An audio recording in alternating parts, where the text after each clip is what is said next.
Bonjour à tous ceux qui nous rejoignent pour ces rencontres du développement durable, aujourd'hui co-organisées avec Kedge Business School.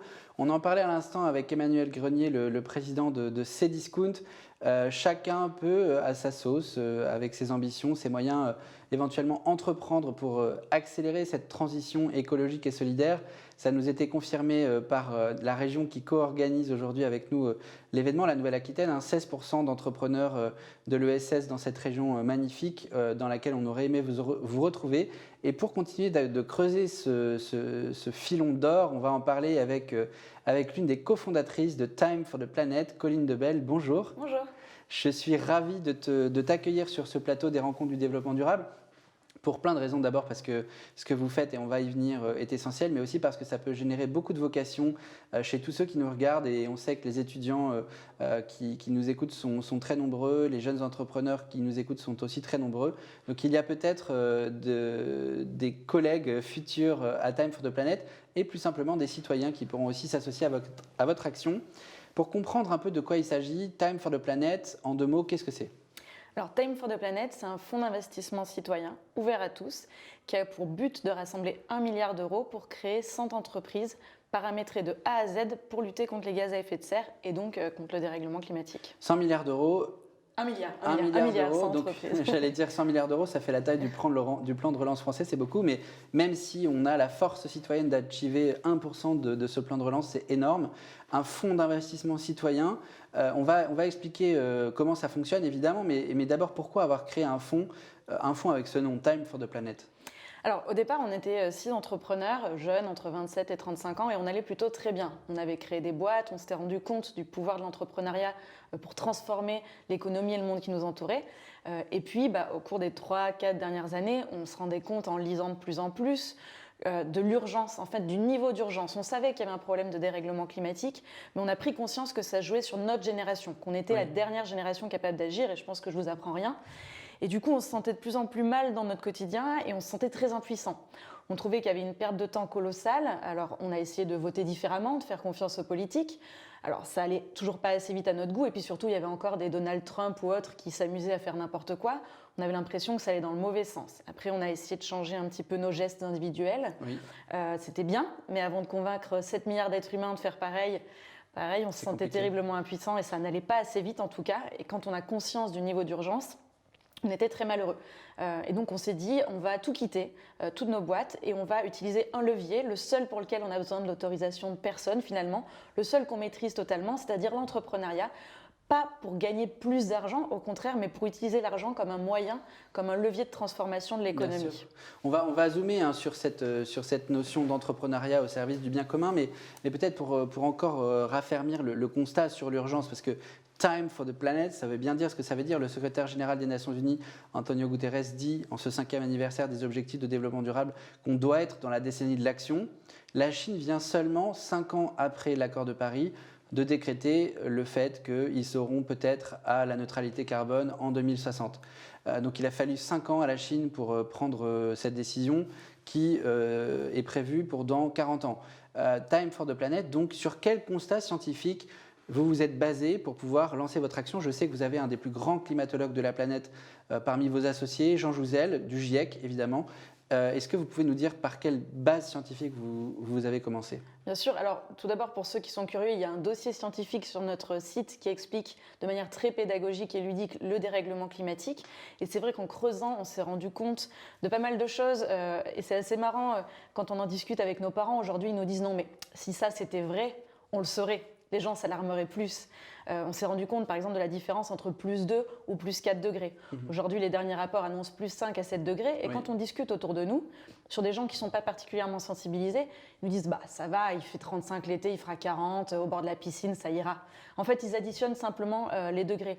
Or, même le PDG d'AXA le dit, un monde à plus 4 degrés, c'est un monde qui est devenu complètement inassurable. Inassurable et incontrôlable et même impensable. C'est-à-dire que les scientifiques du GIEC disent qu'on n'est pas capable de se représenter, d'imaginer à quoi ressemblerait un monde qui a cette température-là en moyenne à la surface de la Terre. Absolument. Dès qu'on dépasse 2 degrés, il y a des boucles de rétroaction, c'est-à-dire des cercles vicieux qui se mettent en branle, qu'on ne peut plus arrêter. Et donc, quand on parle de plus 4 ou plus 7 degrés, enfin, c'est un monde auquel on n'imagine même pas. C'est-à-dire, ce sont des guerres, des famines, un déplacement de plus d'1 milliard de la population de personnes. Enfin, je veux dire, c'est quelque chose où notre quotidien n'est même plus vivable. On en a parlé le 25 septembre avec le secrétaire général adjoint de l'ONU en charge des opérations de maintien de la paix. On va en parler demain avec le secrétaire général adjoint de l'ONU en charge de l'urgence climatique. On en parle cet après-midi pour comprendre le rapport entre paix et climat avec Bertrand Badi et Gilles Boeuf, en ayant aussi en tête que Time for the Planet, c'est pas seulement Time for the Climate, c'est Time for the Biodiversity aussi. Et je sais que vous n'agissez pas sur les questions de biodiversité, vous êtes focalisé sur le problème des gaz à effet de serre. Alors on va chercher à comprendre comment vous agissez. Vous avez créé une entreprise de type nouveau, un fonds d'investissement citoyen, qui lève des fonds pour pouvoir investir dans des entreprises qui portent des solutions. Est-ce que tu peux nous expliquer comment fonctionne ce mécanisme financier, comment est-ce qu'on garantit l'impact que vous recherchez? 1 milliard d'euros, ce n'est pas rien du tout. Créer 100 entreprises, c'est extrêmement ambitieux. Vous n'êtes pas en train de créer une entreprise, vous êtes en train de créer un créateur d'entreprise. Et ça a l'air d'être quelque chose de monstrueux. Comment est-ce que vous y prenez pour être aussi ambitieux? Alors effectivement, c'est un dispositif complètement inédit. Il a fallu un petit peu tordre le modèle capitaliste actuel pour essayer de le réorienter vers les gaz à effet de serre et la lutte pour baisser ces émissions. Donc on a dû un petit peu accélérer toutes les phases qui prennent habituellement du temps quand on cherche des solutions, puisqu'on n'a plus le temps. La première chose, c'est que lever de l'argent, c'est bien, mais ça prend énormément de temps. Et donc, il fallait pour ça pas choisir certains acteurs. On a décidé de l'ouvrir à tout le monde. Donc, c'est un fonds d'investissement citoyen. N'importe qui, à partir de 1 euro sur notre site, avec sa carte bleue, peut devenir actionnaire, propriétaire de ce projet hors norme. Donc, évidemment, il y a des gens qui mettent 1 euro, 50 euros, 3 000 euros, 50 000 euros, 100 000 euros. Il n'y a pas que des citoyens. On accepte les entreprises, quelles qu'elles soient, peu importe leur passé, peu importe leur contribution au climat ou pas. On accepte les collectivités, on accepte les associations. Bref, tous les gens qui veulent nous rejoindre et participer. On ne met pas les gens dos à dos, on crée des ponts en disant de toute manière, on a besoin de la force de tout le monde parce qu'on va tous être impactés. Bon, ça tombe bien, avec les 50 partenaires qu'on a réunis pour les rencontres du développement durable, il y a du monde qui peut peut-être apporter du capital. On espère qu'ils nous rejoindront. Et si on compte sur Twitter les 750 000 personnes qui nous écoutent chaque jour sur Twitter, on devrait être capable de mobiliser du monde. Mais une fois que ce monde est mobilisé, à raison d'1 euro par personne, faisons un pari, on va arriver relativement vite à ce milliard d'euros. Comment est-ce qu'on s'y prend pour utiliser cet argent à bon escient ? Alors la deuxième chose, notre job à nous de Time for the Planet, c'est de détecter des innovations. Donc des innovations qui sont dans les cartons, des scientifiques qui ont trouvé des solutions pour transformer l'économie. Donc nous, on s'attaque à toute l'économie, puisque c'est un problème systémique, au secteur à la fois de l'industrie, de l'énergie, du transport, des bâtiments. Et on vise 4 leviers. Soit aller vers la neutralité carbone, évidemment, qu'on vise plutôt nous en 2050, contrairement à la Chine. L'efficacité énergétique, puisque le temps qu'on continue à utiliser l'énergie, il faut quand même en utiliser le moins possible. Bien sûr, et je rappelle que les énergies, la consommation d'énergie est responsable de plus de 1/4 de notre budget carbone. Donc si on arrive à agir sur ce levier, qui est le premier des leviers, on a résolu déjà une très très grosse partie du problème. Absolument. Les 2 autres leviers sont la sobriété, évidemment, puisque de toute manière, il faut consommer moins d'énergie. Et puis la captation carbone. Alors on ne parle pas de géo-ingénierie, nous on est sur, par exemple, la captation à la sortie des usines, des cheminées d'usines, pour pouvoir l'enfouir. Donc on a des innovations vraiment très larges. Ça va de construire sans ciment, puisque les ciments sont responsables de 5% des gaz à effet de serre. Voilà, il y a plein de choses. Donc on s'attaque à tout en même temps. C'est pour ça qu'il faut 100 entreprises. Et comment on fait? On trouve ces scientifiques. En général, les scientifiques, ils essaient de devenir entrepreneurs, mais ça prend longtemps. Nous-mêmes, on est devenus entrepreneurs. Ça nous a pris 10 ans pour devenir de bons entrepreneurs, entre guillemets. Donc on n'a pas le temps qu'ils deviennent super forts. On leur associe donc des entrepreneurs expérimentés, déjà aguerris. On les fait former un duo comme ça. Et ensuite, on les finance directement avec l'argent, puisqu'en général, un entrepreneur passe 6 à 8 mois à lever des fonds. Nous, on finance tout leur premier tour pour qu'ils puissent se lancer. Donc une fois qu'on a fait le premier tour, ça va beaucoup plus vite. Alors une fois qu'on a fait le premier tour, tout va plus vite. Et surtout, et là c'est vraiment la force de ce modèle inédit et qui est assez contre-intuitive mais extrêmement puissante, c'est qu'à la seconde où on finance cette solution, cette innovation, on demande à ce duo de fondateurs de rendre leur innovation, le mode d'emploi, le fonctionnement en open source. Donc l'open source, pour ceux qui ne savent pas, ça veut dire on donne gratuitement à disposition du monde entier une licence à tous ceux qui le veulent pour répliquer l'innovation et la commercialiser. C'est-à-dire autant on compte... On partage la propriété intellectuelle. On partage la propriété intellectuelle. Autant on compte sur l'altruisme de tous les gens qui deviennent actionnaires, puisqu'on y reviendra après, ils ne peuvent pas toucher de dividendes, ils ne peuvent pas s'enrichir. le gain est uniquement au niveau du climat. En revanche, on compte sur le côté égoïste de plein de gens sur la planète qui ont envie de s'enrichir avec d'extrêmement bonnes solutions et qui vont vouloir répliquer, améliorer. Alors attention, open source, comme on dit souvent, c'est pas open bar, c'est-à-dire que c'est pas parce qu'on va donner cette innovation que tout le monde va pouvoir en faire n'importe quoi. D'abord, il y a des domaines, on va dire pas pour le militaire par exemple. Ensuite, on va dire si vous améliorez la solution et que vous êtes au Canada, très bien, vendez-la, mais par contre, vous devez remettre au pot commun l'amélioration. Et enfin, on va pouvoir venir chaque année auditer votre entreprise pour savoir combien de tonnes de CO2 ou de méthane n'a pas été J'allais émis. te demander, parce que ça a l'air d'être la solution magique, c'est-à-dire que si on arrive à aligner les grandes banques systémiques de la planète qui ont bien compris l'urgence climatique autour de votre projet, on ne sera pas à 1 milliard, on sera à des centaines de milliards, c'est-à-dire plusieurs fois le plan de relance français.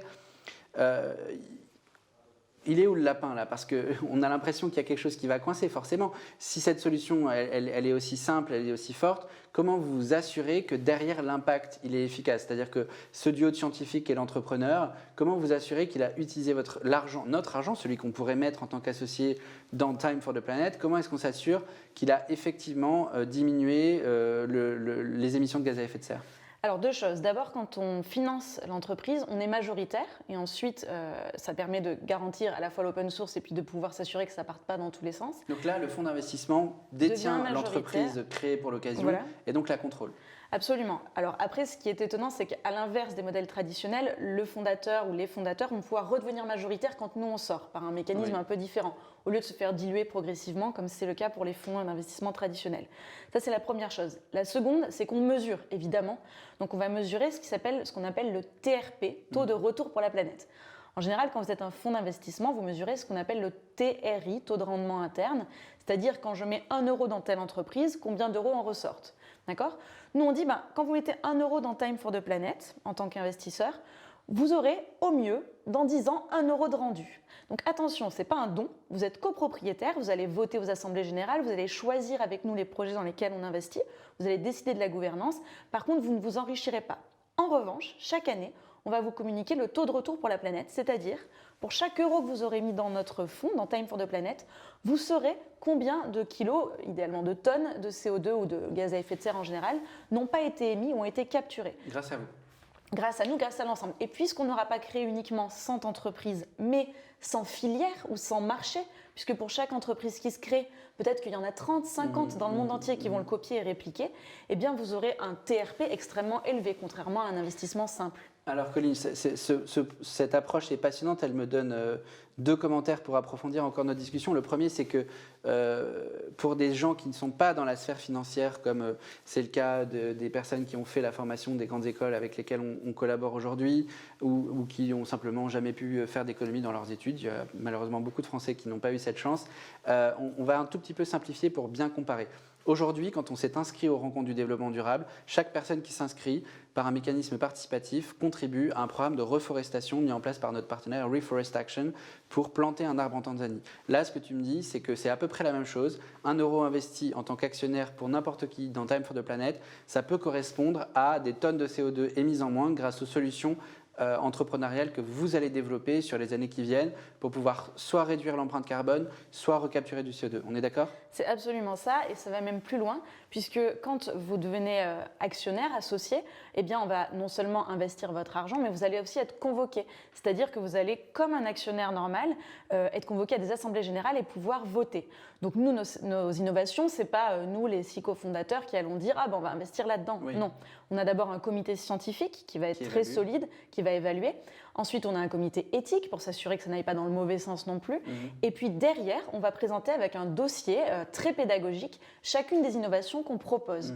Et là, ce qui est intéressant, c'est qu'il y a donc un double vote. Et c'est ça qui est important pour les citoyens, qu'il faut bien comprendre.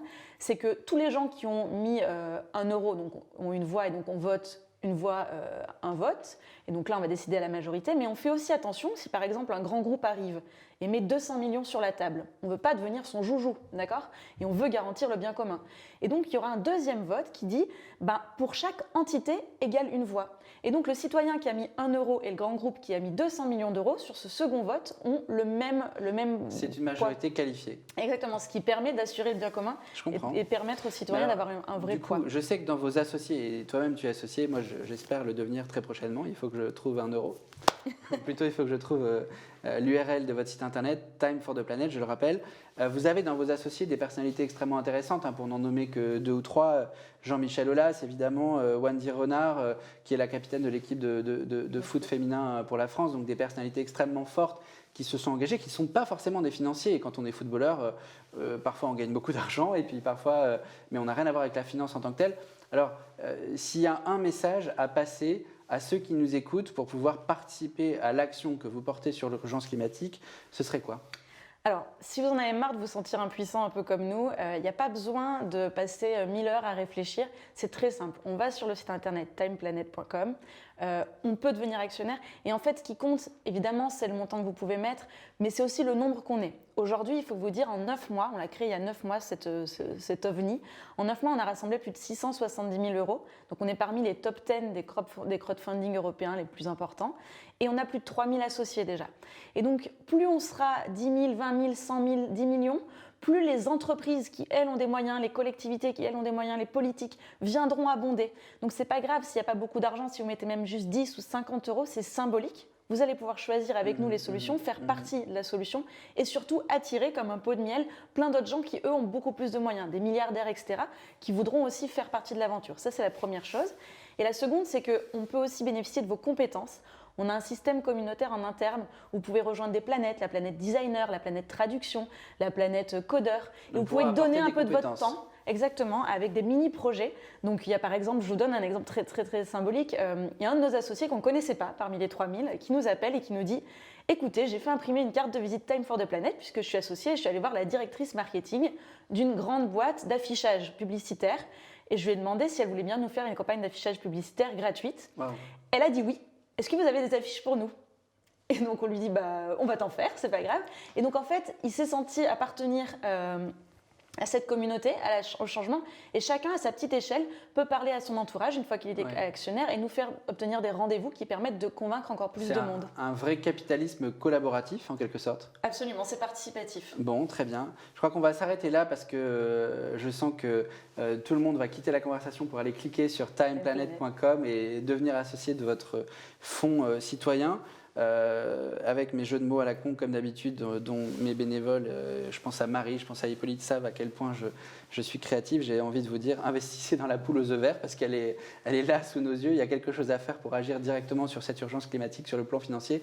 Colline Debelle, merci beaucoup. Merci beaucoup. Je pense qu'on avait besoin d'entendre ce message qu'il y a des solutions et on n'est pas dans la solution législative qui portera ses fruits à un temps très long. On n'est pas dans la solution très très lente qui nécessite de mobiliser 1001 parties prenantes. On est là sur comment est-ce qu'on passe à l'action dans l'immédiat. Et à grande échelle. Et à grande échelle, ce qui sont 2 caractéristiques extrêmement rares de la réussite pour le bien-être social et évidemment environnemental. Dans ce 5e anniversaire des objectifs de développement durable, ça nous fait une belle bougie à souffler. Je vous donne rendez-vous à tous dès cet après-midi pour continuer ces rencontres du développement durable avec une personne assez exceptionnelle. Elles l'ont toutes été tout au long de ces rencontres, mais il y en a une particulièrement qui est absolument attendue. C'est le professeur Jeffrey Sachs, qui est enseignant et chercheur à Columbia University à New York, et qui est surtout le président du réseau international des Nations Unies sur les solutions de développement durable, c'est-à-dire la personne qui a porté à l'échelle planétaire la conception et le suivi des objectifs de développement durable, avec qui nous aurons le plaisir de fêter ce 5e anniversaire, en espérant que la fête soit un peu plus joyeuse que l'urgence climatique nous promet. À tout à l'heure.